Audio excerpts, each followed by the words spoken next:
In less than 90 days, some say by early 2026, 5 Chinese SUVs could vanish from roads around the world. Not just discontinued, not just phased out, but banned. If you own one of them, what comes next might cost you everything or leave you stranded with a worthless piece of metal. Dealerships are allegedly scrambling, owners are panicking, insurance companies are already quietly updating internal blacklists. And the worst part?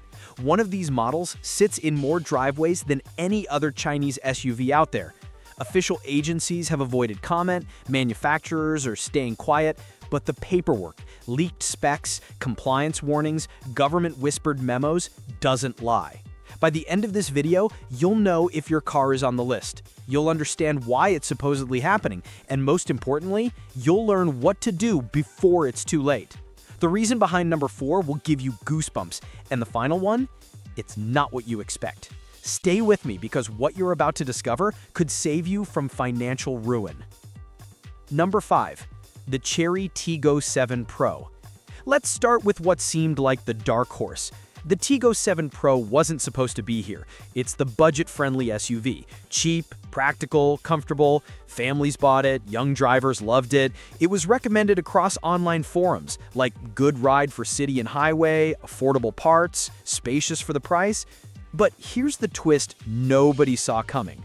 According to leaked compliance drafts from regulators in certain export markets, the Tiggo 7 Pro fails to meet the upcoming 2026 pedestrian-safety standard overhaul.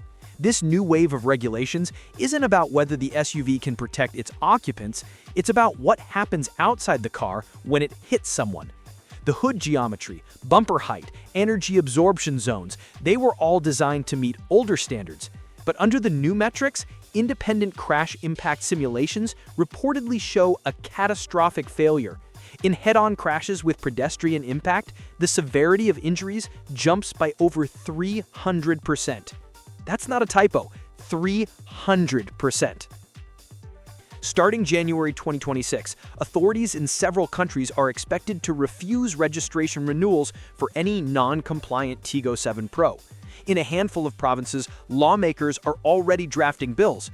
If your registration expires after a certain cutoff, you won't be able to renew it. Insurance companies are pre-flagging it as high risk, meaning private buyers are ghosting owners. Dealerships are quietly lowering trade-in values, in some cases up to 40%. Owners claim they're receiving offers as low as 25% of what they paid less than 3 years ago. Some are desperately trying to offload before public pressure hits. But here's the brutal truth. There's no official retrofit plan, no upgrade package, no structural recall. The Tiggo 7 Pro might become a rolling scrap heap overnight. And if you wait too long, you could be stuck holding the bag. Number 4. The Changan UNI-T. The UNI-T was supposed to be the affordable premium Chinese SUV. Sleek design, modern infotainment, respectable fuel economy. For its price range, it was a bargain. Young professionals and small families snapped them up. Social media loved the styling, but deep inside the spec sheets, some internal engineering memos, later leaked, revealed something ominous. The structural chassis uses a lighter gauge rear subframe to cut costs, and the impact buffering zones around the rear suspension are under-reinforced according to projected 2027 global crash test standards. On low-speed reverse impact dummy tests, damage was minimal. On high-speed collisions, whether rear-end or side impact, simulations showed structural collapse zones spreading into the passenger compartment.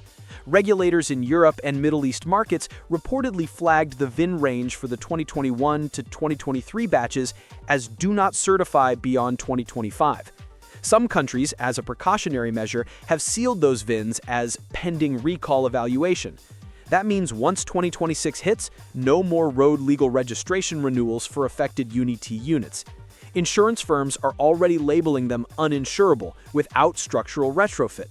And since Changan has made no official recall or retrofit program public, owners are looking at a grim future. Either pay thousands for a full frame reinforcement, if any shop will even attempt it, or watch their SUV become a silent liability. Dealers aren't buying them back. Private buyers avoid them. Streets filled with formerly proud Chinese machines could soon be parking lots of dead SUVs. Number 3. The Haval H6. The H6, always the poster child for good Chinese SUV value. Great interior space, solid features, a community of loyal fans, and a huge spare parts network. It was the go-to recommendation if you wanted an SUV that feels luxury adjacent without breaking the bank. But again, behind the glossy marketing and friendly showroom lights, there may lie a ticking time bomb. Recent independent emissions compliance audits, carried out by third-party labs on exported Haval units, reportedly uncovered irregularities in the braking system software. According to one certified report that reached regulators but hasn't been officially published, during sudden braking tests, the Haval's ABS and electronic stability control modules sometimes fail to engage properly, particularly on wet road conditions. The result? Increased stopping distances by up to 40%. In real-world driving, that translates to brake failures at critical moments, merging lanes, sudden obstacles, rain. Authorities in several countries have allegedly classified the Haval as conditionally unsafe under new dynamic safety regulations. That means until Haval issues a software or firmware update and passes renewed testing, the H6 may lose roadworthiness beyond mid-2026. Insurance advisors are already marking H6 units as high liability, meaning premiums will skyrocket and buyers will avoid them. The resale drop is already underway, with some used market offers slashed by over 35%. For many H6 owners, what seemed like a reliable Chinese SUV is now sliding into disrepair, not because of wear and tear, but because invisible bugs in the software might make the car unsafe to drive. Number 2. The BYD Tang. The BYD Tang is more than an SUV. For many, it's a statement. Modern EV, hybrid, or full electric setup, futuristic interior, and that green car badge everyone wants in 2025. It felt like a safe bet. Environmental credentials, modern tech, roomy cabin, a dream SUV for urban Pakistan, Middle East, or global markets embracing EVs. But according to early 2026 regulatory drafts leaked to a few automotive watchdog insiders, the Tang's high-voltage battery pack, manufactured under certain pre-2024 standards, fails the upcoming global crash resistance and immersion safety protocols. In simulations where the car is plunged into water or receives side impact below-knee collisions, battery pack casings crack, exposing wiring and battery cells. That poses extreme fire and electrocution risks. The tests flag the risk as unacceptable under the new global EV safety regulations.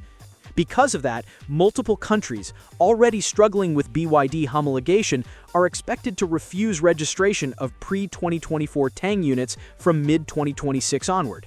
Insurance companies are preemptively labeling them high risk, meaning higher premiums or even refusal to insure. EV service centers, caught off guard, are refusing to provide coverage after that date. For BYD Tang owners, that might mean being unable to legally drive, unable to get insurance, and unable to insure battery-related repairs, all without a recall from the manufacturer. The resale market has started collapsing quietly. People who paid a premium for the green SUV of the future are now getting offers that reflect a looming legal and safety nightmare. And finally, number 1, the Haval F7X. This is the one that has veteran SUV owners losing sleep at night. The F7X was supposed to be Haval's crown jewel. Aggressive styling, turbo engine, modern chassis, handsome design. It sold fast. It became popular in cities and semi-urban markets alike. But now, according to top insiders on regulatory boards in several countries, this model may be the single worst candidate for compliance under 2026's sweeping global vehicle safety overhaul. The leaked engineering reviews are brutal. The front bumper is too high, the hood slope is too aggressive, energy-absorbing zones under the hood are too thin. In test collisions with crash dummies, under the new 2026 impact metrics, the probability of severe pedestrian injury soared by over 450% compared to 2025 compliant SUVs. Side impact tests revealed similar catastrophes. The door's side impact beams failed to absorb or divert the energy, causing intrusion into the passenger cell. On top of that, dynamic stability testing under sudden maneuvers reportedly caused rear suspension failure in 12 of 50 trials, potentially leading to rollover and emergency lane change at highway speeds. That means one small swerve and the car becomes a death trap. Regulators reviewing international certification documents say there's no fix package on the table. The F7X will be treated as non-compliant once the new laws come into effect. That means no legal registration, no insurance, no resale value, effectively removed from civilized roads. Dealers who sold them are starting to take returns in some markets. Others are bracing for a flood of panic-driven sell-offs, dealer buybacks at rock-bottom prices, or worse, abandonment. Owners who thought they'd bought a stylish, powerful SUV now might end up with nothing but a paperweight. Now, you might be skeptical. You might be thinking, surely this is just rumor. I get it, because here's the thing. There is no official global list yet that confirms exactly which SUVs will be banned. That's why the manufacturers and regulators remain silent. But the leaked memos, compliance drafts, independent tests, insurance industry updates, and insider tips are real. This isn't a hoax. This is a ticking liability. And for owners of Tiggo 7 Pro, Changan UNI-T, Haval H6, BYD Tang, or Haval F7X, the clock might be closer to zero than you think. So here's what you need to do tonight before it's too late. 1. Check your VIN and build date. If it falls in the 2020 to 2025 or 2021 to 2024 batches for the models above, you might be flagged. 2. Contact your local transport authority. Ask if there are any pending compliance or homologation updates. Some regions may quietly implement their own bans before the global 2026 deadline. 3. Insurance. Call your insurer. Explicitly ask if your model will remain insurable after 2026. If they hint at increased premiums or refusal, that's a red flag. 4. Find local community groups, forums, social media owners groups, and demand transparency. Share build date and registration renewal info. The louder and more unified voices get, the harder it will be for dealers, manufacturers to quietly dump these problematic models. 5. If possible, don't wait. Consider offloading your SUV while there's still a market. Once these bans hit, resale value could drop 50 to 70% or more. Because here's the ugly truth. Once the 2026 compliance wave hits, these 5 SUVs won't just lose value. They could cease to exist in any practical or legal sense. No recall, no retrofit, no upgrade kit. They become effectively banned vehicles. Isolated, unwanted, uninsurable. You own it, but you can't drive it, you can't sell it, you can't insure it. You're stuck. If this video just saved you from what could be a financial disaster, hit that like button right now. Subscribe to Atif Cars channel for more automotive truth the manufacturers don't want you to know. And drop a comment below. Do you own one of these SUVs? Are you going through this nightmare already? Let's talk about it.